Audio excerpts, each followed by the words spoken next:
साथीहरू good evening. यहाँहरू सबैजनालाई स्वागत छ।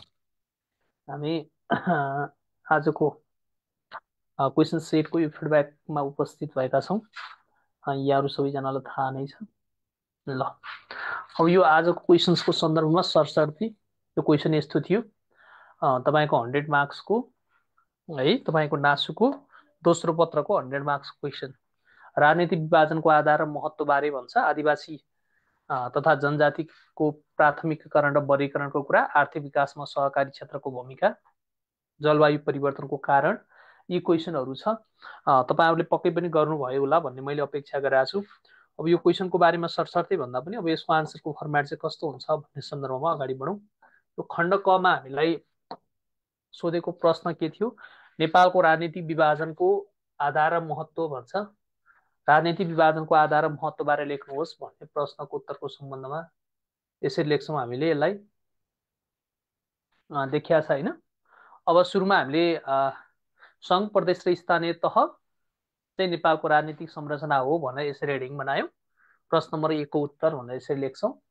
अनि राजनीतिक विभाजनका आधारहरू भनिसकेपछि राजनीतिक रूपमा मुलुकलाई विभिन्न प्रदेश, क्षेत्र, जिल्ला, स्थानीय तह लगायतमा विभाजन गर्ने अथवा विभिन्न राजनीतिक तथा प्रशासनिक इकाइहरूमा विभाजन गर्ने कार्यलाई हामी के भन्छौँ? राजनीतिक विभाजन भन्छौँ। उदाहरणको लागि हामीले यसमा हेऱ्यौँ भने के हुने भयो त? 7 प्रदेश, 77 जिल्ला, 753वटा स्थानीय तहमा यसरी विभाजन गर्नु चाहिँ एउटा के हो त? राजनीतिक विभाजन हो भनेर यहाँनिर बुझ्नु पर्यो। अब यो पछि चाहिँ हामीलाई के भन्छ? राजनीतिक विभाजनको आधार भन्छ। के हो त राजनीतिक विभाजनको आधार भन्यो भने जनसङ्ख्या हो। जनसङ्ख्या कति छ भन्ने आधारमा भूगोल कति एरिया यसले कभरअप गर्छ, कति एरिया समेट्छ भन्ने विषयवस्तु रह्यो। अनि प्रशासनिक सुगमता होइन, प्रशासनिक काम कारबाहीलाई सम्पन्न गर्नको लागि प्रशासनिक केन्द्रमा जानको लागि कति सुगम छ भन्ने विषयलाई यसले समावेश गर्ने भयो। अर्को पूर्वाधार विकासको अवस्था, आर्थिक सक्षमता, प्राकृतिक स्रोत र साधनको उपलब्धता, भाषिक, सांस्कृतिक तथा सामुदायिक बनोट, ऐतिहासिक निरन्तरता, नागरिकको माग र आकांक्षा भन्छ। यो चाहिँ हाम्रो राजनीतिक विभाजनको के हो त? आधार हो भन्ने बुझ्नु पर्यो। र सिम्पल प्रश्नले मागे अनुसार हामीले एक लाइनमा राजनीतिक विभाजनलाई परिभाषित गर्ने। राजनीतिक विभाजन भनेको निश्चित विधि, पद्धति र प्रक्रियाको आधारमा देशलाई विभिन्न राजनीति तथा प्रशासनिक इकाइहरूमा विभाजन गर्ने कार्यको समग्रतालाई राजनीतिक विभाजन भनिन्छ। र हामीले राजनीतिक विभाजन गर्दाखेरि यी कुराहरूलाई, यी विषयवस्तुहरूलाई चाहिँ के गर्नुपर्छ? समावेश गर्नुपर्छ भन्ने बुझ्नु पर्यो। के रहेछ? जनसङ्ख्या, भूगोल, प्रशासनिक सुगमता, पूर्वाधार विकासको अवस्था, आर्थिक सक्षमता होइन, प्राकृतिक स्रोत र साधनको उपलब्धता, भाषिक, सांस्कृतिक तथा सामुदायिक बनोट, ऐतिहासिक निरन्तरता, नागरिकको माग र के आकांक्षा भन्ने। अब यो भइसकेपछि हामीलाई राजनीतिक विभाजनको महत्त्व भन्छ। राजनीतिक विभाजन भइसकेपछि हामीलाई यसबाट हुने फाइदा के हो त भन्दाखेरि यसले शासकीय गतिविधिलाई के बनाउँछ? व्यवस्थित बनाउँछ। शासकीय गतिविधिलाई व्यवस्थित बनाउन सहयोग गर्छ। शासकीय गतिविधिमा नागरिकको प्रतिनिधित्वलाई व्यवस्थित बनाउने कुरा, विकेन्द्रित शासन पद्धतिको अभ्यास, ठिक छ। राज्य र नागरिक बीचको यसले के बनाउँछ? सुमधुर सम्बन्ध अथवा सुसम्बन्ध व्यवस्थित बनाउने कुरा रह्यो। राज्यको स्रोत र साधनको के गर्ने? न्यायोचित वितरणको कुरा र सहज रूपमा विविधताको, डाइभर्सिटी म्यानेजमेन्ट भन्छ, विविधताको व्यवस्थापन। नागरिकको घर आँगनमा राज्यको उपस्थिति भनेको त्यही भएर हामीले के भन्छौँ? घर दैलोको सरकार भन्छौँ नि त, घर आँगनको सरकार भन्छौँ। त्यो कारणले गर्दा त्यो जुन एउटा भाष्य छ, जुन एउटा त्यो अवधारणा छ र त्यो अवधारणालाई मूर्त रूप प्रदान गर्ने, राज्यको उपस्थितिको आभास गराउने र राष्ट्र र राष्ट्रियताको भावनालाई के बनाउने? मजबुत बनाउने, संघीयता, विकेन्द्रीकरण र स्थानीय शासनलाई सुदृढ बनाउने काम चाहिँ के हो त? राजनीतिक विभाजनको हो। र यो अर्थमा राजनीतिक विभाजनको महत्त्व के रहेको छ? बहुआयामिक रहेको छ भनेर यो प्रश्नको उत्तर लेख्ने। निष्कर्ष भन्ने राज्यको शक्ति, अधिकार, स्रोत र साधनमा चाहिँ नागरिकको हातमा पर्ने गरी नेपालको राजनीतिक विभाजन गरिएको छ। भनेको राज्यसँग शक्ति, स्रोत, साधन र अवसर हुन्छ। त्यो शक्ति, स्रोत, साधन र अवसरमा सबै नागरिकहरूको चाहिँ सरल ढङ्गबाट पहुँच पुगोस् भन्ने उद्देश्यको साथ के गरिएको हो? राजनीतिक विभाजन गरिएको हो भनेर बुझ्ने। ल, यसमा के छ प्रब्लम? फर्स्टको क्वेसन आन्सरमा एनिथिङ यु हेभ साथीहरू? केही छ भने भनौँ। फर्स्ट क्वेसन आन्सर लेख्न सकिन्छ?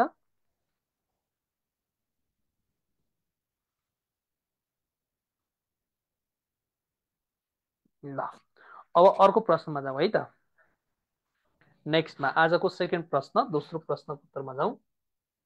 अब दोस्रो प्रश्नले हामीलाई के भनेको छ, नेपालको आदिवासी तथा जनजातिको प्राथमिकीकरण र के गर्नुहोस्, वर्गीकरण गर्नुहोस् भन्ने प्रश्न छ। अब आदिम निवासी भन्छ, हेडिङ नै हेर्नुहोस् त के भन्छ, आदिम निवासी चाहिँ के हो, आदिवासी जनजाति हो रे क्या।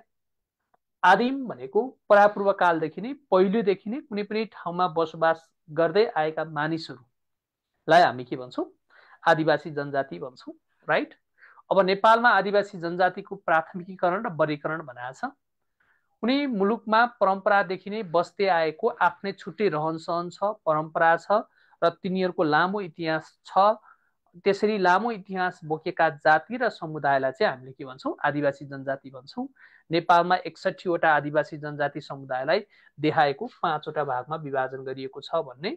लोपोन्मुख अन्तर्गत 10, अति सीमान्तकृत हाइली मार्जिनलाइज्ड ग्रुप अन्तर्गत तपाईँको कति पर्ने भयो होइन, 12, र सीमान्तकृत मार्जिनलाइज्ड ग्रुप अन्तर्गत यिनीहरूको 21वटा, र त्यसपछि सुविधा वञ्चित समूह भन्छ, डिसएडभान्टेजेस ग्रुप अन्तर्गत 15वटा समूह पर्ने भयो, 15वटा जातिहरू पर्ने भयो।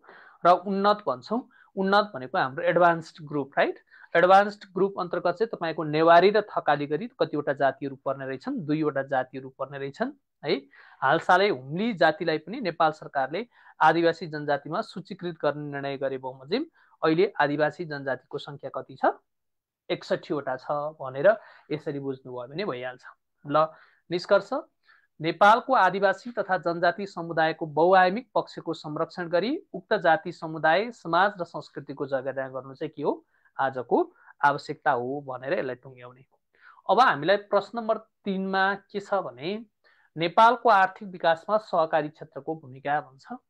सहकारीको दिगोपना चाहिँ के हो त, सुनियम र सुशासन कायम गर्नु हो।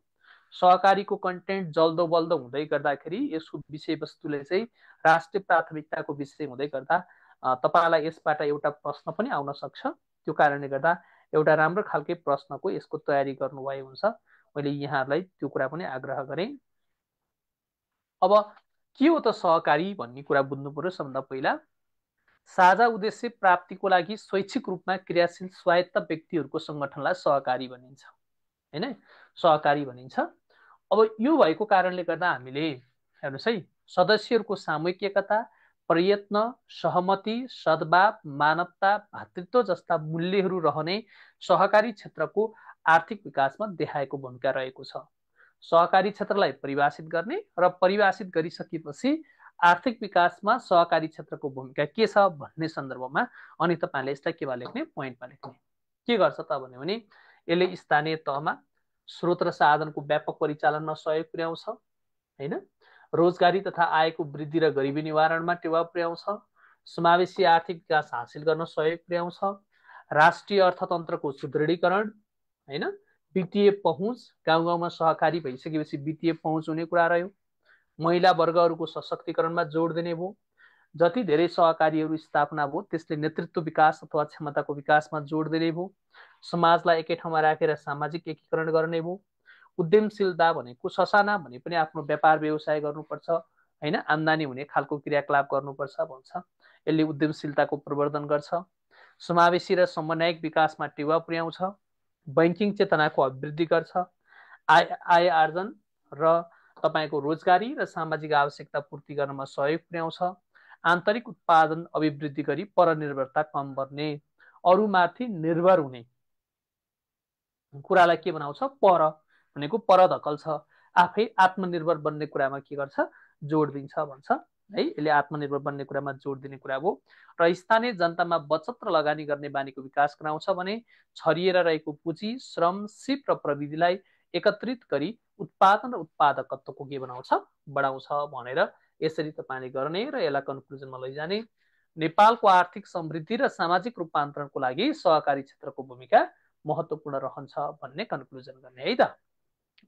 अब हामीलाई आज सोधेको प्रश्न नम्बर 4मा के थियो भने, जलवायु परिवर्तनको कारण सामना गर्नु परेका मुख्य समस्याहरू हैन, जलवायु परिवर्तनको कारणले गर्दा हामीले सामना गर्नु परेका प्रब्लम्सहरू के हुन् र त्यो प्रब्लम्सहरूलाई न्यूनीकरण गर्नको लागि अथवा सम्बोधन गर्नको लागि के कस्ता कार्यान्वयन योग्य सुझावहरू हुन सक्छन्, त्यो सुझावहरू दिनुहोस् भन्ने खालको प्रश्न छ। तर त्यो प्रश्नको सम्बन्धमा हेर्दा पृथ्वीको जलवायुमा क्रमशः देखा पर्ने परिवर्तन चाहिँ के हो त? जलवायु परिवर्तन हो। एउटा मौसम परिवर्तन भन्ने हुन्छ, अर्को जलवायु परिवर्तन भन्ने हुन्छ हैन। मौसमको लामो समयसम्ममा आएको परिवर्तनलाई जलवायु परिवर्तन भन्छ। लगभग त्यो लामो समय भने कति समय भन्यो भने 30 वर्षको अन्तरालमा है, 30 वर्षको अन्तरालमा आएको परिवर्तन चाहिँ के हो त? जलवायु परिवर्तन हो।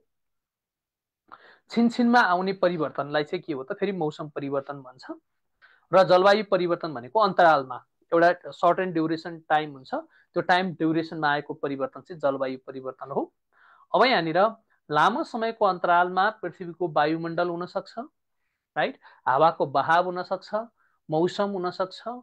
त्यो मौसममा हुने परिवर्तनलाई जलवायु परिवर्तन भनिन्छ। नेपालले जलवायु परिवर्तनको कारण सामना गर्नु परेका समस्याहरू देखाए बमोजिम छन् भन्ने कुरा रहने हो। अब यो भित्र रहँदाखेरि अतिवृष्टि, अल्पवृष्टि, अनावृष्टिका घटनाहरू व्याप्त छन् हैन।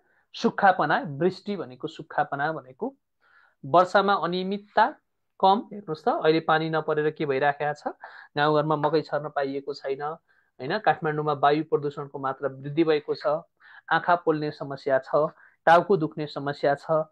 यी कुराहरू भनेको के हो त? तपाईँको जलवायु परिवर्तनको असर हो, राइट। समस्याहरू हो, खाद्य बाली, बोट बिरुवा, फलफुलमा नयाँ नयाँ रोगको प्रकोप देखा परेको छ, आक्रामक किरा फट्याङ्ग्राहरू देखा परेको छ, उत्पादनमा ह्रास आएको छ, साबिक भन्दा अन्नबालीमा चाँडै पाक्ने र फुल छिट्टै फुल्न थालेका छन्। हेर्नुहोस् त, सर्प, चिल, लामखुट्टे उच्च पहाडी भेगमा देखा पर्न थालेको, गिद्ध जातिको लोपको सम्भावना बढेको, प्रजनन प्रक्रिया 12 महिना क्रियाशील र अनौठो व्यवहार देखा पर्न थालेको, प्रत्येक वर्ष गर्मी बढ्दै गइरहेको, जैविक विविधतामा ह्रास हुँदै गएको हैन। यी कुराहरू चाहिँ हाम्रो के हो त? जलवायु परिवर्तनका कारण देखा परेका समस्याहरू हुन्।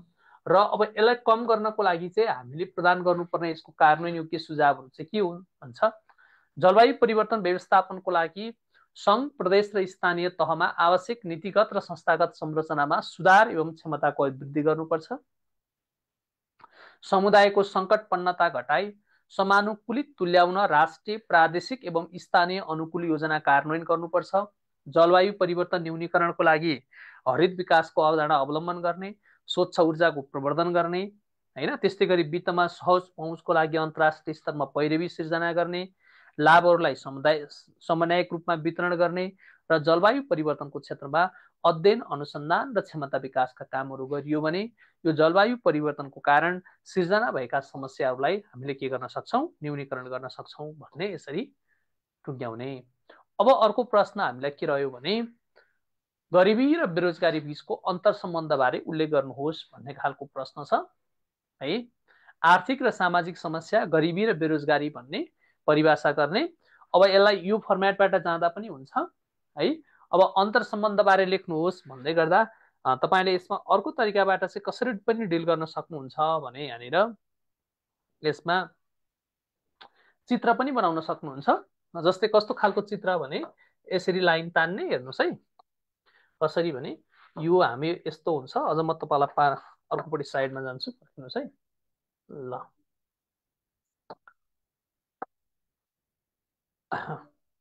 अब यहाँनिर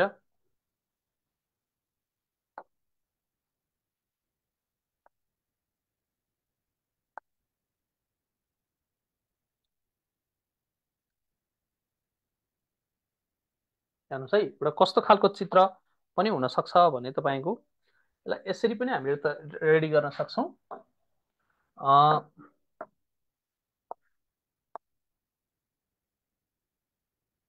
एउटा चित्र यसरी बनाउने, यसरी जान्छ। यो गरिबी हुन्छ, यो बेरोजगारी हुन्छ, ठिक छ। अनि यो के हुन्छ? हाम्रो अन्तर सम्बन्ध हुन्छ हो। यो हामी एक्स ओ वाई भन्छौँ। यसरी जान्छ 10, 20, 30 भन्ने हुन्छ हो। 10, 20, 30 भन्ने हुन्छ। अनि यसरी गइसकेपछि अब मानौ यो 20 हो भने यसरी आउँछ भनेको गरिबी बढ्यो भने यो चित्रबाट यसरी अनि यसरी गरिबी बढ्दा बेरोजगारी पनि बढ्छ, गरिबी घट्दा बेरोजगारी पनि घट्छ भन्ने प्याटर्नबाट तपाईँले यसमा जानुपर्छ है। यसरी तपाईँले जानुपर्छ। ल यो फर्मेटबाट तपाईँले जाने, त्यो फर्मेट जाने अनि गरिबी बढ्दा बेरोजगारी पनि बढ्छ, गरिबी घट्दा बेरोजगारी पनि घट्छ भन्ने, अनि त्यो फर्मेटबाट त्यसलाई डिल गर्नु हो भने it would be better, right. ल यति कुरा मैले यहाँलाई भने है, कुरा बुझ्नुभयो नि। यहाँनिर हेर्नुहोस् त फेरि के भने यो चित्र अनुसार अब यसको तल चाहिँ हामीले यसको फर्मेटमा चाहिँ कसरी जान सक्छौँ भने हेर्नुहोस् है, गरिबी बढ्दा भन्ने लेख्ने अनि त्यसपछि गरिबी घट्दा भन्ने, ठिक छ। अनि त्यसै गरी अर्को प्याटर्नमा चाहिँ तलतिर लेख्दै गएपछि हामी के भन्छौँ, बेरोजगारी बढ्दा अन्डरलाइन गर्ने, अनि यही प्याटर्नबाट अर्को के भन्न सक्छौँ हामी, बेरोजगारी घट्दा भन्ने। चारवटा सब हेडिङ बनाउने, ती तीनवटा बुलेट लेख्ने। ल है, यो ढङ्गबाट अगाडि बढ्नुभयो भने यसको आन्सर चाहिँ राम्रो हुन्छ भन्ने मलाई लाग्छ। ओके, नेक्स्टमा जाउँ।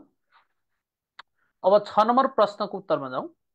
वन विनाशका कारण र यसको असर पहिचान गर्दै तिनको नियन्त्रण गर्न प्रभावकारी उपायहरू प्रस्तुत गर्नुहोस् भन्ने प्रश्न छ। वन विनाशका कारण भन्छ, प्राकृतिक कारण होला, बाढी पहिरो भुसे आगलागी, सिम्पल क्वेसन नै छ। हामीले पहिला सबभन्दा पहिला वन विनाश भन्नु पर्यो। वन विनाश भने अतिक्रमण हुनु, वनको फडानी हुनु, नष्ट हुनु, अत्यधिक दोहन हुनु हैन, क्षति तथा आघातलाई वन विनाश भन्छ। वन विनाशका कारणहरूमा प्राकृतिक कारण, चोरी निकासी हेर्नुहोस् है, अनि तपाईँको माग र आपूर्ति बीचको असन्तुलन, अनि कमजोर संयन्त्र छ, अतिक्रमण छ, ऊर्जाको स्रोतको दुरुपयोग छ, शिक्षाको कमी छ, विकासको पूर्वाधारमा वनलाई बढी प्रयोग गरिएको छ, गरिबीको कारण छ, विकृति छ, जलवायु परिवर्तन छ, कानुनी अस्पष्टता छ। यी कारणहरूले गर्दा के हुँदै आएको छ, वन विनाश हुँदै आएको छ। के भनेको छ प्रश्नले, वन विनाशको कारण भन्छ, राइट। वन विनाशका कारणहरू हेर्नुहोस् त के हो, प्राकृतिक कारण एक लाइनमा व्याख्या गर्ने, ठिक छ। चोरी निकासी एक लाइनमा व्याख्या गर्ने, माग र आपूर्ति सन्तुलन छैन, सन्तुलन नभएको कारणले गर्दा प्रब्लम सिर्जना भएको छ, हामीसँग कमजोर संयन्त्र छ त्यसलाई ख्याल गर्न पर्यो, अतिक्रमण छ हैन, त्यहाँमाथि आक्रमण बढी छ अथवा त्यसको दुरुपयोग बढ्दो छ, ऊर्जाको स्रोतको रूपमा वनलाई प्रयोग गरिएको छ, वन जोगाउनु पर्छ भन्ने चेतनाको कमी छ, शिक्षाको कमी छ है, विकासका पूर्वाधारहरू अनियन्त्रित छ, गरिबी बढ्दो छ, विकृति छ, जलवायु परिवर्तन छ, त्यसमा कानुनी अस्पष्टता छ। यो कारणले गर्दा हाम्रोमा के भएको छ, जलवायु के अरे वन विनाश भएको छ। अब वन विनाश हुनु त राम्रो कुरा होइन हैन, यसबाट केही असरहरू सिर्जना हुन्छ। अब वन विनाशको असर के हो त भन्दाखेरि हामीले जसलाई प्रभाव पार्दछ, जसलाई देखाए बमोजिम उल्लेख गर्न सकिन्छ भन्ने हैन। यसको असर भनेको पानीको स्रोतमा कमी छ, प्राकृतिक विपदमा बढी छ, जैविक विविधतामा ह्रास आएको छ हैन, आवश्यकताको परिपूर्तिमा समस्या छ, माटोको क्षयीकरण भएको छ, उद्योगको लागि वन पैदावारको कमी भएको छ हैन, जंगली जनावरहरूको लागि वासस्थानको अभाव छ, जडीबुटीको विनाश भएको छ, अक्सिजनको अभाव छ, इन्धनको अपर्याप्तता छ भनेपछि वन चाहिँ के गर्नुपर्ने रहेछ, जोगाउनु पर्ने रहेछ भनेर हामीले यसरी भन्नु पर्यो। असर भइसकेपछि अब हामीले त्यो गर्नको लागि वन नियन्त्रणका उपायहरू अथवा वन विनाशका, वन संरक्षणका उपायहरू अथवा वन विनाशलाई नियन्त्रण गर्ने उपायहरू हाम्रोमा के हुन सक्छन् भने पहिलो पोइन्टमा तपाईँले यसलाई के को रूपमा हेर्न सक्नुहुन्छ, वृक्षारोपणको रूपमा, त्यसपछि वन व्यवस्थापन गर्न पर्यो, चोरी निकासीलाई नियन्त्रण गर्न पर्यो, सामुदायिक वनमा जोड दिनु पर्यो, त्यसको आधुनिक व्यवस्थापन गर्न पर्यो, राइट, व्यवस्थित वैकल्पिक ऊर्जाको प्रयोग गर्न पर्यो, नीतिमा सुधार गर्न पर्यो, अनुगमनमा सुधार गर्न पर्यो, वन संरक्षणको लागि प्रोत्साहन गर्नु पर्यो र यसले हामीलाई समुद्रमा केमा पनि जोड दिनु पर्यो, दिगो विकासमा पनि जोड दिनु पर्यो भनेर हामीले यसलाई सम्बोधन गर्नु पर्यो। र लास्टमा 2 लाइनमा यही फर्मेटबाट हामी केमा पनि जानु पर्यो, कन्क्लुजनमा पनि जानु पर्यो है साथीहरू। ल अब लोकतान्त्रिक व्यवस्थामा नागरिक चेतनाको महत्त्व के हुन्छ भन्ने खालको प्रश्न छ। अब यो सम्बन्धमा हामीले हेर्दा नागरिक चेतना भने के हो, नागरिकलाई जागरण बनाउने एउटा प्रक्रिया हो। नागरिक जागरणको प्रक्रिया चाहिँ के हो त, नागरिक चेतना हो भन्छ। अब लोकतान्त्रिक व्यवस्थामा प्रश्नले मागेको के छ, नागरिक चेतनाको महत्त्व के हुन्छ। लोकतान्त्रिक व्यवस्थामा नागरिक चेतनाको महत्त्व के छ भन्ने प्रश्न भएको कारणले गर्दा यहाँनिर नागरिकले राजनीतिक, आर्थिक, सामाजिक, सांस्कृतिक विकास, नैतिक लगायत विषयमा प्राप्त गरेको ज्ञानलाई नागरिक चेतना भन्छ। त्यसको राजनीतिक पक्ष पनि हुन सक्ने भयो, आर्थिक पक्ष हुन सक्ने भयो, सामाजिक, सांस्कृतिक विकास र नैतिक लगायतको विषयमा प्राप्त गरेको ज्ञान चाहिँ के हो, नागरिक चेतना हो। लोकतान्त्रिक व्यवस्थामा नागरिकको राजनीतिक, आर्थिक, सामाजिक र सांस्कृतिक रूपान्तरणको आधार मानिने नागरिक चेतनाको महत्त्वलाई देखाए बमोजिम उल्लेख गर्न सकिन्छ। के छ त महत्त्व भन्दा नागरिक चेतनाबाट के हुन्छ, असल राज्य र नागरिकको निर्माण हुन्छ, राज्यमा सक्षम र प्रभावकारी नागरिक तयार गर्नलाई सहयोग पुर्याउँछ, सही दिशामा डोर्याउन सक्ने नागरिकको खडा गर्छ हैन, सच्चरित्र र इमानदारिताको विकास गर्छ, व्यावसायिक सक्षमताको विकास हुन्छ, सामाजिक न्याय र समतामूलक समाजको निर्माणमा जोड दिन्छ, लोकतान्त्रिक र जनमुखी सरकारको स्थापना गर्छ, सुशासन र लोकतान्त्रिक शासन कायम गर्छ भने कानुनी शासनको अवधारणालाई व्यवहारिक रूपमा लागू गर्न सहयोग पुर्याउँदछ, मानवाधिकारको सम्मान र संरक्षण प्रदान गर्दछ र मानिसहरूमा नैतिकता र आचरणको विकास पनि गर्दछ। यस अर्थमा नागरिकहरूको बीचमा सुमधुर सम्बन्ध कायम गरी समृद्ध र समुन्नत राज्यको निर्माण गर्न लोकतान्त्रिक व्यवस्थामा त्यसको महत्त्व छ, नागरिक चेतनाको बहुआयामिक महत्त्व छ भनेर लेख्ने है त। ल अब 8 नम्बरको प्रश्नमा मौलिक हक र मानवाधिकार बीच रहेको समानता र भिन्नता भन्छ। यो सिम्पल क्वेसन पनि छ, तर फ्रिक्वेन्टली यो क्वेसन्स तपाईहरुलाई सोधिराख्न पनि सक्छ। त्यो कारणले गर्दा यसमा पनि तपाईहरुको कन्सेप्चुअल क्ल्यारिटी हुन जरुरी छ। हेर्नुस् है, प्रश्नले के मागेको छ, मौलिक हक र मानवाधिकार बीच रहेका समानता र के भिन्नता भन्छ। अब यहाँनिर हेर्नुस् है, हेडिङ बनाउने, मानव भएर जन्मेपछि उसले आधारभूत रूपमा पाउने प्राकृतिक अधिकार मानवाधिकार हो भने संविधानमा उल्लेख भएको मानवाधिकारको विषय चाहिँ के हो, मौलिक हक हो। क्लियर छ भनेको कुनै पनि मानवाधिकारलाई संविधानमा उल्लेख गर्यो भने त्यो अधिकार चाहिँ बल्ल के हुन्छ, मौलिक हक हुन्छ। ठीक छ, उसले मानव भएर जन्मेको कारणले गर्दा प्राप्त गर्ने प्राकृतिक अधिकार अथवा जन्मसिद्ध अधिकारलाई मानवाधिकार भनिन्छ भने यदि मानवाधिकारलाई त्यो संविधानमा उल्लेख गरियो भने त्यो विषयवस्तु चाहिँ हाम्रो के हो, मौलिक हक हो भनेर तपाईले बुझिहाल्नुहुन्छ। अब समानता भन्छ, नागरिकको हित र अभिवृद्धि समृद्धिको आधार हो हैन, दुईटैले रक्षा र सुरक्षाको लागि आवश्यक राज्यको दायित्व र नागरिक अधिकारको विषयको रूपमा काम गर्छ, दुवै लोकतान्त्रिक व्यवस्थाको आधार स्तम्भ हो, नागरिक स्वतन्त्रता र समानताको लागि अनिवार्य हुन्छ र उल्लङ्घनमा दुईटैको उल्लङ्घनमा के हुन्छ, कानुनी उपचारको व्यवस्था गरिएको हुन्छ भन्ने कुरा हो। अब यो दुईटा बीचमा हाम्रोमा भिन्नता के छ भने परिभाषामा जाने, संविधानमा उल्लेख गरिएको अधिकार मानवाधिकार, मानव भएको नाताले जन्मसिद्ध रूपमा प्राप्त गर्ने अधिकार मानवाधिकार, राष्ट्रिय कानुनको विषय बाध्यकारी शक्तिको अभाव हुन्छ, कार्यान्वयन गर्ने बाध्यकारी शक्ति हुन्छ, नैतिक मूल्य मात्र हुन्छ भन्छ, कानुनी उपचार पाइन्छ, यसको क्षेत्र व्यापक हुन्छ, क्षेत्र सीमित हुन्छ। यो मानवाधिकार भने धेरै हुन सक्छ अधिकारहरू है, 1948 को घोषणा पत्र है यो। अनि त्यसपछि यो चाहिँ हाम्रो मुख्य दस्तावेज, संविधानको यो मुख्य दस्तावेज हो भने उसले चाहिँ के भन्छ भने आर्थिक, सामाजिक र सांस्कृतिक अधिकारमा समेत यसले के दिन्छ, जोड दिन्छ, नागरिक तथा राजनीतिक अधिकारमा जोड दिन्छ र यो विश्वव्यापी रूपमा के हुन्छ, समान हुन्छ भनेर हामीले। अब सबै मौलिक हक चाहिँ के होइन, सबै मौलिक हक मानवाधिकार होइन, के अरे सबै मौलिक हक मानवाधिकार हो तर सबै मानवाधिकार के होइन, मौलिक हक होइन भनेर अर्को पोइन्टमा पनि हामीले लेख्न सक्छौँ। यो राष्ट्रिय कानुनको विषय र यो अन्तर्राष्ट्रिय कानुनको विषय भनेर हामीले यसरी यसलाई टुङ्ग्याउन सक्छौँ है त, राइट। अब नेपालको सार्वजनिक प्रशासनमा सुशासन कायम गर्ने सन्दर्भमा के कस्ता चुनौतीहरू छन् भन्ने अर्को प्रश्न छ। हेर्नुहोस् है, चुनौतीहरू पहिला सुशासनलाई परिभाषित गर्न पर्यो। सुशासन भनेको के हो, असल शासन र कुशल प्रशासनको संयोजन चाहिँ सुशासन हो। सुशासन भने एउटा यस्तो राम राज्य हो जहाँ सबै नेपाली सुखी र खुसी हुन्छन्, त्यसलाई हामी के भन्छौँ, सुशासन भन्छौँ। अब सुशासन कायम गर्ने सम्बन्धमा, यसले व्यवहारमा उतार्ने सम्बन्धमा सुशासन कायम हुन नसकेका चुनौतीहरू के हो त भन्दाखेरि हामीको बीचमा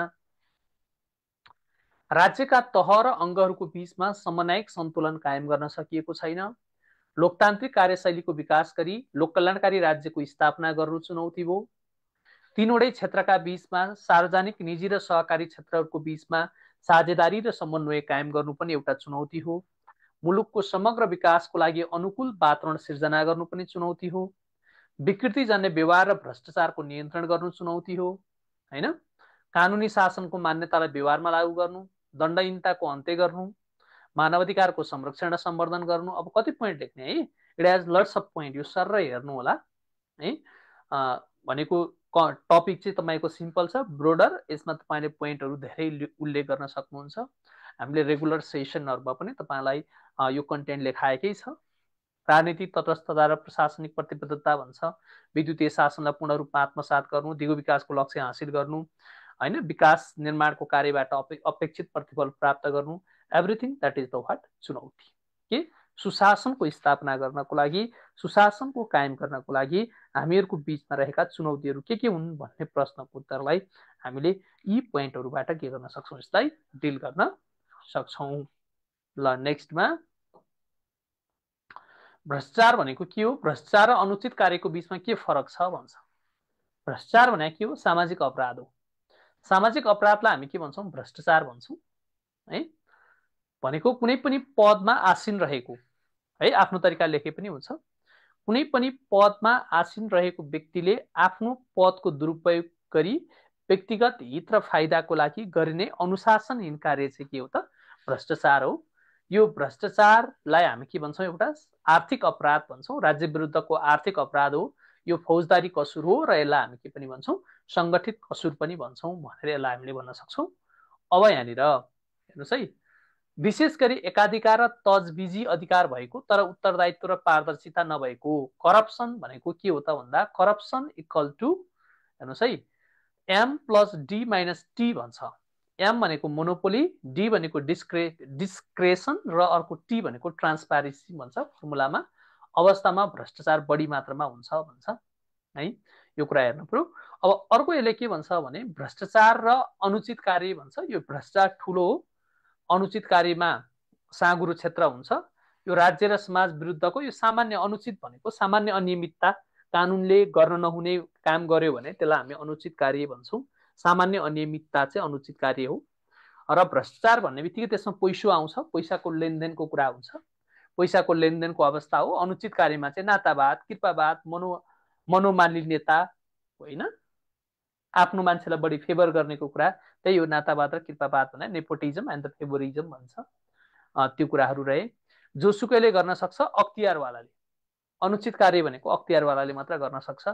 द्विपक्षीय संलग्नता हुन्छ, यसमा एकपक्षीय संलग्नता हुन्छ। अनुचित कार्यमा एकपक्षीय संलग्नता हुन्छ हैन। व्यक्तिगत स्वार्थ हुन्छ, व्यक्तिगत स्वार्थ नहुन पनि सक्छ। यसमा खराब नियत हुन्छ, नियत नभई गल्ती कमजोरीबाट पनि हुन सक्छ। अदालतमा मुद्दा चल्छ भने यो चाहिँ के हुन्छ, विभागीय कारबाही। अनुचित कार्य भने उसलाई विभागीय कारबाही हुन्छ भने, भ्रष्टाचार गर्यो भने चाहिँ के हुन्छ, अदालतमा मुद्दा दर्ता हुन्छ। तुलनात्मक रूपमा ठुलो अपराध हो। भ्रष्टाचारको तुलनामा अनुचित कार्य चाहिँ के हो त, सानो अपराध हो। फौजदारी अभियोग लाग्छ, सार्वजनिक जीवनमा अयोग्यताको प्रश्न उठ्छ र अनुचित कार्यमा यस्तो अवस्था आउँदैन भनेर यो दुईटाको बीचमा भ्रष्टाचार र अर्को के प्रश्न भनेको छ, हामीलाई अनुचित कार्य भनेको छ। यो भ्रष्टाचार र अनुचित कार्यको बीचमा हामीले यो ढङ्गबाट यसलाई के गर्न सक्छौँ, फरक छुट्याउन सक्छौँ। ल अब हामीलाई मागेको प्रश्न नम्बर 11 भन्छ। यो प्रश्न नम्बर 11 ले के भन्छ भने, सूचनाको हक सम्बन्धी ऐन 2064 बमोजिम सूचनाको हकको सीमाहरूबारे उल्लेख गर्नुहोस् भन्छ। के भने सीमा भने, सीमा भने कानुन बमोजिम प्रकाशन गर्न नमिल्ने, कानुन बमोजिम गोप्य राख्नुपर्ने, गोप्य राख्नुपर्ने अथवा प्रकाशन गर्न नमिल्ने सूचनाहरूलाई हामी के भन्छौँ, सूचनाको हकको सीमा भन्छौँ। अब यो सूचनाको हक सम्बन्धी ऐन 2064 को यो व्यवस्था चाहिँ हाम्रो कतिमा छ, दफा 3 मा। सूचनाको हक सम्बन्धी ऐन 2064 को हेर्नुहोस् है, सूचनाको हक सम्बन्धी ऐन 2064 को दफा 3 मा चाहिँ के कुराको व्यवस्था गरेको छ, सूचनाको हकको सीमालाई व्यवस्था गरेको छ। यो कुरा ख्याल गर्नु। दफा 3 मा के छन् त हेर्नुहोस् त, दफा 3 मा मैले भनिहालेँ, सीमा भने के, कानुन बमोजिम गोप्य राख्नुपर्ने अथवा प्रकाशन गर्न नमिल्ने। दफा 3 को उपदफा 3 भन्छ अझ। अब त्यो सम्बन्धमा हाम्रो के छन् त हैन, के कस्ता सूचनाहरू चाहिँ हामीले प्रकाशन गर्न मिल्दैन अथवा के कस्ता सूचनाहरूलाई गोप्य राख्नुपर्छ भन्ने सम्बन्धमा कानुनले यो 5 वटा प्रकृतिका सूचनाहरूलाई चाहिँ तिमीले गोप्य राख्नुपर्छ है, तिमीले प्रकाशन गर्न पाउँदैनौ है भनेको छ। त्यसैले हामी के भन्छौँ, सूचनाको हकको सीमा भन्छौँ भनेर बुझ्नु पर्यो। नेपालको सार्वभौमसत्ता, अखण्डता, राष्ट्रिय सुरक्षा, सार्वजनिक शान्ति सुव्यवस्था र अन्तर्राष्ट्रिय सम्बन्धमा गम्भीर खलल पार्ने, अपराधको अनुसन्धान, तहकिकात र अभियोजनमा प्रत्यक्ष असर पार्ने, आर्थिक, व्यापारिक, मौद्रिक हित र बौद्धिक सम्पत्तिको संरक्षण वा बैंकिक र व्यापारिक गोपनीयतामा गम्भीर आघात पार्ने, विभिन्न जाति र सम्प्रदाय बीचको सुसम्बन्धमा प्रत्यक्ष रूपमा खलल पार्ने, खलल भनेको असर हो, र व्यक्तिगत गोपनीयता, व्यक्तिको जीवज्यान, सम्पत्ति, स्वास्थ्य र सुरक्षामा के पुर्याउने, खतरा पुर्याउने खालका सूचनाहरूलाई प्रकाशन गर्न मिल्दैन, गोप्य राख्नुपर्छ र यिनीहरूलाई नै हामी के भन्छौँ, सूचनाको हकको सीमा भन्छौँ। यो सूचनाको हक सम्बन्धी 2064 को दफा 3 मा उल्लेख गरिएको छ, राइट। अब हामी के भन्छौँ, प्रश्न नम्बर 12 को उत्तर भन्छौँ। प्रश्न नम्बर 12 मा के भनेको छ, स्थानीय तहको अधिकार क्षेत्रमाथि। स्थानीय तहको अधिकार भनेको यो हाम्रो के त संविधान, संविधानको वर्तमान संविधानको अनुसूची कतिमा छ, 8 मा। वर्तमान संविधानको अनुसूची 8 मा स्थानीय तहको एकल अधिकार सूची, स्थानीय तहको कतिवटा एकल अधिकार सूची छ भन्ने कतिवटा छ साथीहरू भन्न सक्नुहुन्छ, कतिवटा छ, 22 वटा। कतिवटा अधिकारहरू छन्, 22 वटा। त्यो स्थानीय तहको 22 वटा एकल अधिकारहरू नै के हो त, स्थानीय तहको अधिकार क्षेत्र हो भनेर पनि तपाईहरुले यसमा बुझ्नुपर्छ। अब त्यो 22 वटा अधिकारहरूमा हेर्नुस् त, अनुसूची 8 मा त्यही भन्यो, स्थानीय तहको अधिकारको सूची अनुसूची कति, 8। नगर प्रहरी, स्थानीय तहले नगर प्रहरी राख्न पाउँछ। सहकारी संस्था, एफएम सञ्चालन, स्थानीय कर सेवाको व्यवस्थापन, स्थानीय तथ्याङ्क र अभिलेख सङ्कलन। 5 नम्बरमा अब तपाईले सबै 22 वटै लेख्नुपर्छ भन्ने पनि त भएन हैन, द्याट क्यान बी इम्पोसिबल। यद्यपि तपाईले 12, 14 वटा 15 वटा सम्म चाहिँ तपाईले याद गर्नुपर्छ, त्यो कुरा ख्याल गर्नु होला है। अब स्थानीय तहको यो चाहिँ एकल अधिकार सूची हो, तर स्थानीय तहको अधिकार भने चाहिँ फेरि हामी अनुसूची 9 पनि हो, किनभने अनुसूची 9 चाहिँ तिनटैको साझा हो नि त। संघ प्रदेश र स्थानीय तहको साझा अधिकार सूची अनुसूची 9 मा, त्यो हाम्रो साझा अधिकार सूची कतिवटा छ, 15 वटा छ। त्यो 15 वटा अधिकारमा चाहिँ स्थानीय तहले पनि उपभोग गर्न पाउने हुँदा यसलाई सबै लेखिएन भने पनि कन्क्लुजनमा भने पनि तपाईले हाल्नुपर्छ है। अनुसूची 8 को एकल अधिकार स्थानीय तह स्वयंले प्रयोग गर्न पाउँछ, 22 वटा। स्थानीय तहको 22 वटा, ठीक छ, 21 वटा भने क्या 22 वटा हैन। अनि तपाईको के त भन्दाखेरि अनुसूची 9 मा संघ प्रदेश र स्थानीय तहको साझा चाहिँ कतिवटा, 15 वटा। त्यो 15 वटा अधिकारहरू स्थानीय तहले पनि उपयोग गर्न पाउँछ भनेर तपाईले कन्क्लुजनमा हाल्नुपर्छ। र स्थानीय तहले प्रयोग गर्न पाउने अधिकारहरू चाहिँ हाम्रो कति त, अनुसूची 8 र 9। फेरि पनि दोहोर्याएर भने अनुसूची 8 मा एकल र अनुसूची 9 मा के, संघ प्रदेश र स्थानीय तहको साझा अधिकार सूची भनेर भन्ने है त। नेक्स्ट प्रश्न नम्बर 13, नेपालको कुल गार्हस्थ्य उत्पादनमा जीडीपी को लागि राजस्वको अनुपात अझै न्यून पनि देखिन्छ। जीडीपी मा राजस्वको अनुपात कमी छ भन्छ। यसो हुनुको कारणहरू के हुन् भन्छ। अब हामीले जीडीपी भन्न पर्यो। कुल गार्हस्थ्य उत्पादन भनेको कुनै पनि निश्चित स्थानमा उत्पादन भएको वस्तु तथा सेवाको अन्तिम बजार मूल्य चाहिँ के हो, जीडीपी हो, राइट। कुल गार्हस्थ्य उत्पादन भन्छौँ। जीडीपी मा राजस्वको योगदान हुन्छ, तर तुलनात्मक रूपमा राजस्वको अनुपात चाहिँ न्यून देखिन्छ अरे हैन। राजस्व भन्ने बित्तिकै त हामीले के कुरा बुझ्छौँ, करको कुरा बुझ्छौँ हैन। कर राजस्व र गैर कर राजस्व भन्छौँ। कर राजस्वलाई पनि प्रत्यक्ष कर र अप्रत्यक्ष कर भन्छौँ। यसमा हामीले करको टपिकमा पनि in detail we discussed, right. अब त्यो भइसकेपछि राजस्वमा के अरे जीडीपीमा चाहिँ राजस्वको अनुपात चाहिँ एकदम न्यून छ अरे। अब त्यो न्यून हुनुको कारण के हो भन्छ। न्यून हुनुको कारण चाहिँ त्यही हो, राजस्व चुआउट। राजस्व चुआउट छ, राजस्वमा छुट बढ्दै जानु छ। कर निर्धारणको लागि अन्तर्राष्ट्रिय असल अभ्यासको अनुसरण नगरिएको अवस्था छ। राजस्व प्रशासनमा सूचना प्रविधि मैत्र नहुनु, राजस्व चुआउट नियन्त्रणको काम प्रभावकारी रूपमा हुन नसक्नु, राइट। करको दायरा फराकिलो नबनाउनु, बमोजिम समुचित अनुसन्धान र कारबाही हुन नसक्नु हैन, भ्रष्टाचार, अनियमितता र दण्डहीनतालाई प्रश्रय दिनु, कर सम्बन्धी कार्य प्रक्रियामा सरलीकरण गर्न नसक्नु, भन्सार विभाग कर कार्यालयको संस्थागत क्षमता अभिवृद्धि हुन नसक्नु, कर प्रशासनमा संलग्न कर्मचारीहरूको मनोबल र नैतिकता उच्च राख्न नसक्नु हैन, प्रभावकारी अनुगमन र मूल्याङ्कन नहुनु, राजस्व सङ्कलनमा सबै स्थानमा विद्युतीय प्रणाली अपनाउनेतर्फ प्रयास नहुनु भनेको राजस्व सङ्कलन हुन नसक्नु को कारणहरू नै के हो त, जीडीपीमा राजस्व योगदान कम हुनुको कारण हो, त्यसलाई हामीले सिमिलर रूपमा साइमल्टेनियसली प्रयोग गर्न सक्छौँ। र त्यति भनेर हामीले यसलाई के गर्ने, कन्क्लुजन गर्ने, निष्कर्ष भन्छ। कर प्रशासनलाई चुस्त, दक्ष र पारदर्शी र उत्तरदायी बनाई अन्तर्निकाय समन्वय र प्रभावकारी अनुगमन र मूल्याङ्कन गरी कुल कार्यस्थ उत्पादनमा राजस्वको अनुपात के गर्न सकिन्छ, बढाउन सकिन्छ भनेर यसलाई हामीले कन्क्लुजन गर्न पाइयो। अब हामीलाई प्रश्नले बाँएको 14, प्रश्न नम्बर 14 भन्छ कार्यालय व्यवस्थापनको अर्थ बताउँदै यसको महत्त्व भन्छ। कार्यालय व्यवस्थापन भने के हो भने कार्यालयको समुचित के हो, व्यवस्थापन। कार्यालयको समुचित व्यवस्थापन अथवा कार्यालयको समुचित प्रबन्धन नै के हो त, कार्यालय व्यवस्थापन हो, राइट, यही भन्छ। अथवा हामी कार्यालय व्यवस्थापन भनेको चाहिँ के हो त भन्दाखेरि कार्यालयको समग्र पक्षहरूको चाहिँ समुचित रूपमा प्रबन्ध गर्नको लागि अवलम्बन गरिने योजना, संगठन, निर्देशन र नियन्त्रणको समग्रतालाई हामी के भन्छौँ, कार्यालय व्यवस्थापन भन्छौँ। अथवा कार्यालयको काम कारबाहीमा 3E भन्छ, इकोनोमी, इफिसियन्सी एन्ड इफेक्टिभनेस भन्छ। अथवा इफेक्टिभ, इफिसियन्ट र इकोनोमी बनाउने 3E बनाउने सन्दर्भमा आएको अवधारणा चाहिँ कार्यालय व्यवस्थापन हो। विलियम लेफिन वेलले सन् 1917 मा कार्यालय व्यवस्थापनको अवधारणा अगाडि सारेका। अब कार्यालय व्यवस्थापनको महत्त्व के छ, सिम्पल छ कुरा। जब कार्यालय व्यवस्थापन भयो, साधन स्रोतको अधिकतम उपयोग गरी कामको सहज प्रवाह गर्नलाई सहयोग पुर्याउँछ हैन। श्रम, समय व्यवस्थापन तथा लागतमा बचत गरी कार्यालयको उत्पादन उत्पादकतालाई अधिकतम बनाउँछ। संगठनमा वैज्ञानिक तवरले जनशक्तिको व्यवस्थापनमा जोड दिन्छ। जनसम्पर्क वृद्धि गरी कार्यालयलाई सफल बनाउँछ। सेवा प्रवाहमा शीघ्रता, शुद्धता र प्रभावकारिता हासिल गरी जनविश्वासमा आर्जन गर्न सहयोग पुर्याउँछ। जनसम्पर्कको व्यवस्थापन गरी कार्यालयलाई सफल बनाउँछ हैन। सेवा प्रवाहलाई प्रभावकारी र प्रविधियुक्त बनाउँछ। कार्य सम्पादनमा एकरूपता कायम गर्छ भनेर यी पोइन्टहरू हामीले कार्यालय व्यवस्थापनको सन्दर्भमा यी पोइन्टलाई के गर्नुपर्छ, एड्रेस गर्नुपर्छ। कमन नै छन्, खासै त्यस्तो गाह्रो क्वेसन छैन है। अनि त्यो भनिसकेपछि लास्टमा निष्कर्ष हामीले के भनेर लेख्नु पर्यो भने कार्यालयको लक्ष्य र उद्देश्य हासिल गर्ने सन्दर्भमा सीमित स्रोत साधनबाट अधिकतम परिचालन गरी कार्यालयको दक्षता अभिवृद्धि मार्फत अधिकतम प्रतिफल प्राप्त गर्न कार्यालय व्यवस्थापनको महत्त्व बहुआयामिक छ भन्ने र यसलाई कन्क्लुजन गर्ने। अब प्रश्न रह्यो लेखा परीक्षण भनेको के हो, यसको उद्देश्य र महत्त्व भन्छ। आर्थिक अभिलेखको जाँच नै के हो त, लेखा परीक्षण हो।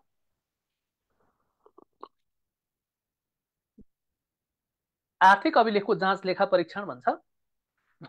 प्रचलित कानुन बमोजिम राखिएको लेखाको जाँच र परीक्षण गर्ने कार्य नै लेखा परीक्षण भनेको के हो, जाँच हो, चेक जाँच हो, सोधबुझ हो, अनुगमन हो, मूल्याङ्कन हो, त्यसलाई हामी के भन्छौँ, लेखा परीक्षण भन्छौँ। अब यसको उद्देश्य भन्छ, लेखा परीक्षणको उद्देश्य जहिले पनि 5वटा टर्मिनोलोजी तपाईँले बिर्सन पाउनुहुन्न। नियमितता, मितव्ययिता, कार्यदक्षता, प्रभावकारिता र औचित्यता, यो 5वटा टर्मिनोलोजी है। प्रचलित कानुन बमोजिम लेखा राखिएको आर्थिक कारोबारको नियमितता, मितव्ययिता, कार्यदक्षता, प्रभावकारिता र औचित्यताको पुष्टि गर्नु नै लेखा परीक्षणको के हो, प्रमुख उद्देश्य हो भनेर भन्ने फर्स्ट पोइन्टमा। र लेखा परीक्षण गरिन्छ र लेखा परीक्षण एक निश्चित अवधि वा कार्यक्रमलाई आधार मानि कानुनी रूपमा मान्यता प्राप्त निकायबाट गरिन्छ। जहिले पनि हाम्रो लेखा परीक्षण चाहिँ तपाईँको दुईटा हुने भयो, एउटा आन्तरिक लेखा परीक्षण, अर्को बाह्य लेखा परीक्षण।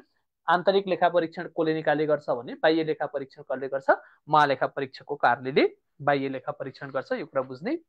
अब लेखा परीक्षणको महत्त्व भन्यो भने किन भन्दाखेरि त्यही हो, आर्थिक कारोबारलाई चुस्त, दुरुस्त र प्रभावकारी बनाउने, त्रुटि र भुललाई सच्याउने हैन, चुहावट, अनियमितता र भ्रष्टाचारलाई रोक्ने, व्यवस्थापकीय दक्षता र प्रभावकारिताको वृद्धि गर्ने, स्रोत साधनको महत्तम सदुपयोग गर्ने, लक्ष्य उद्देश्य प्राप्तिको कार्यलाई जोड दिने, आर्थिक कारोबारमा विश्वसनीयता र वैधताको अभिवृद्धि गर्ने, वित्तीय विवरण र प्रतिवेदनहरूको शुद्धता चेक गर्ने, सार्वजनिक स्रोतको सार्वजनिक हितमा प्रयोगको सुनिश्चितता गर्ने, पारदर्शिता प्रवर्धन गरी वित्तीय अनुशासन काम गर्ने।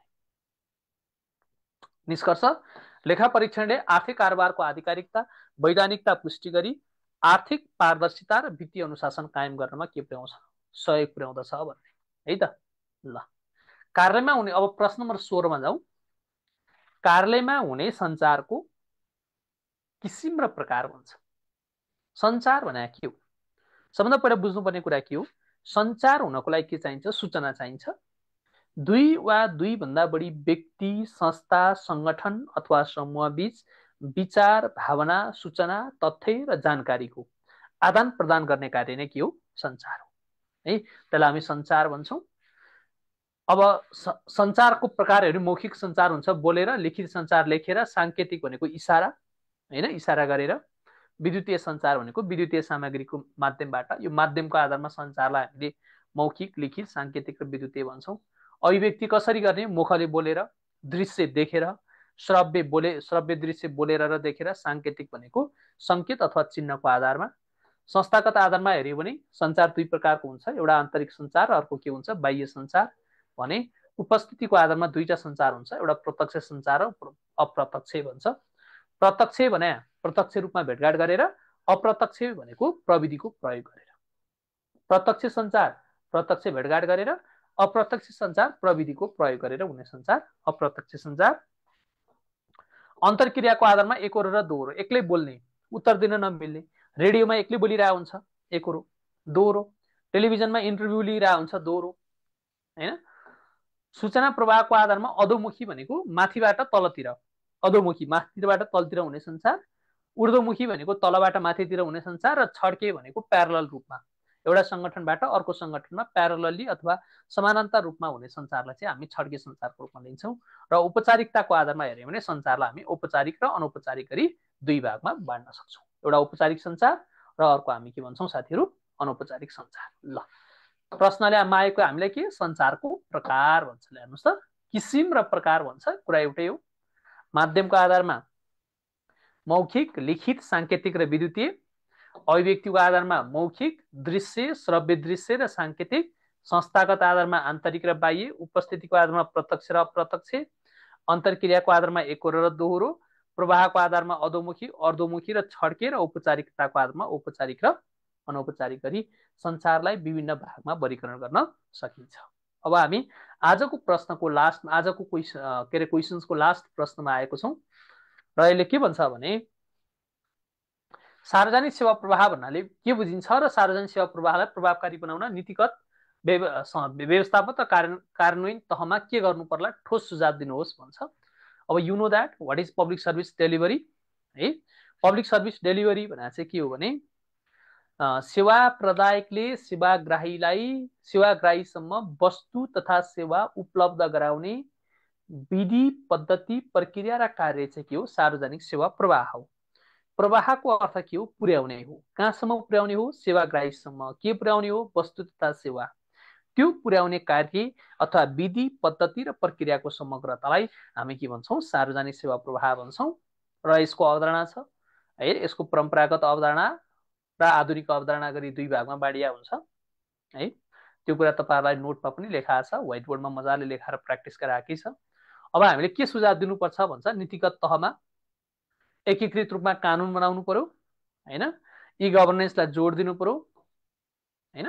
वित्तीय, भौतिक र मानव संसाधनहरूको उचित वितरणमा जोड दिनुपर्ने कुरा रह्यो। नीतिगत निर्णय प्रक्रियामा जनताको भनेको पार्टिसिपेटिभ अप्रोच भन्छ, है। Participative approach in the policy making भन्छ। नीतिगत निर्णय प्रक्रियामा जनताको सक्रिय सहभागिता प्रोत्साहन गर्ने प्रणालीहरू बनाउने। सार्वजनिक सेवाको प्रभावकारिता र गुणस्तर मापन गर्न नियमित अनुगमन र मूल्याङ्कन प्रणालीलाई के गर्ने? स्थापित गर्ने भन्छ। यो नीतिगत तहमा हामीले गर्नुपर्ने कामहरू भयो भने व्यवस्थापन तहमा के गर्नुपर्छ? नीतिहरूलाई प्रभावकारी रूपमा कार्यान्वयन गर्नु पर्यो, राइट। कर्मचारीहरूलाई तालिम र क्षमता विकासमा जोड दिनु पर्यो। डिजिटल इक्विपमेन्टहरूको प्रयोग गर्नु पर्यो। वित्तीय स्रोत र साधनको अधिकतम उपयोग गर्न पर्यो। विभिन्न विभाग र निकायहरू बीच सहकार्य र समन्वय गर्न पर्यो। कार्य सम्पादनमा मूल्याङ्कन र प्रोत्साहनको व्यवस्था गर्नु पर्यो र सेवा प्रवाहको प्रक्रियालाई सरल र के बनाउनु पर्यो? पहुँचयोग्य बनाउनु पर्यो भन्नु पर्यो। यसरी कार्यान्वयन तहमा भन्नु पर्यो। तीनटा कुराहरू, एउटा केमा? व्यवस्थापन तहमा, नीतिगत तहमा, र अर्को हामी के भन्छौँ? कार्यान्वयन तहमा। भनेको इम्प्लिमेन्टेसन फेजमा के गर्नुपर्छ भनेर तीनवटा स्टेप छुट्याएको छ। कार्यान्वयन तहमा गयो भने स्पष्ट मार्गदर्शन दिन पर्यो। ढिला सुस्ती छ भने त्यसलाई कम गर्न पर्यो, जाँच गर्न पर्यो। निरन्तर रूपमा अनुगमन र मूल्याङ्कन गर्न पर्यो। काम गर्ने ठाउँमा कर्मचारीलाई तालिम दिन पर्यो। सूचनाको सङ्कलन गर्न पर्यो। कम स्रोत र साधनको प्रयोग गरेर अधिकतम स्रोत र भनेको अधिकतम प्रयोग गर्न पर्यो। त्यसबाट बढीभन्दा बढी प्रतिफल लिनु पर्यो, राइट। विभिन्न शाखा विभाग र निकायहरू बीच सहकार्य र समन्वय गर्न पर्यो र भने आफ्नो काम कारबाहीमा के पनि गर्न पर्यो? पारदर्शिता कायम पनि गर्नु पर्यो भनेर बुझ्नु पर्यो। ल, यो ढङ्गबाट हामीले गर्यौँ भने बल्ल सार्वजनिक सेवा प्रवाह चाहिँ गुणस्तरीय हुन्छ, प्रभावकारी हुन्छ र सेवा प्रवाहमा सरल र सहज हुन्छ। यसरी नीतिगत व्यवस्थापन र कार्यान्वयन तहमा हामीले के गर्नुपर्छ, सुधारात्मक कदमहरू चाल्नुपर्छ। हेर्नु है, प्रश्नले नै के क्लियर भनेको छ भने तपाईँले छुट्याउनै पर्छ नीतिगत व्यवस्थापन र कार्यान्वयन तहमा। नीतिगत भनेको पोलिसीमा, व्यवस्थापन भनेको म्यानेजमेन्टमा, कार्यान्वयन भनेको कार्यान्वयन तहमा के गर्नु पर्यो भने कसरी कार्यान्वयन गर्ने भनेर तपाईँको नीतिगत मापदण्ड स्पष्ट हुनु पर्यो, स्रोत साधनको व्यवस्थापन गर्न पर्यो, अनुगमन र मूल्याङ्कन गर्न पर्यो, सीमित स्रोत साधनलाई अधिकतम रूपमा प्रयोग गर्न पर्यो र प्राप्त प्रतिफलको न्यायोचित वितरण गर्न पर्यो भनेर यसरी तपाईँले यसलाई सरसर्ती यसरी टुङ्ग्याउनु पर्छ है साथीहरू। ल, आई कम्प्लिटेड। कसैले लेख्नु भएको थियो? एनीबडी? कसैले दिनभरि घरमा बसेर लेख्नुभयो कि नै? लेख्नु भएको छ? गर्नुभयो कि नै भन्नुहोस् त। ल, गर्नुभएको छ भने राम्रो पठाउनुहोस् होइन। तपाईँसँग मेरो नम्बर पनि छ, वाट्सएप हाइबर गर्नुहोला। आई विल रेस्पोन्स यु दियर होइन। यद्यपि लेख्नु भएको छैन भने पनि लेख्ने प्र्याक्टिस गर्नुहोला। लेख्नुपर्छ। लेख्ने तरिका यो हो, मैले तपाईँलाई विथ कम्प्लिट आन्सर यसरी लेखेर देखाइदिएँ। यसको भिडियो पनि हुन्छ, यसको पिडिएफ पनि आउँछ है। ल, चेक छिटो भइहाल्छ है त। ल, यति गरौँ। अरू केही छ तपाईँहरूले भन्नुपर्ने, तपाईँहरूले सोध्नुपर्ने आजको क्वेसन्सको फिडब्याकको सम्बन्धमा? Anything you have to be asked any more?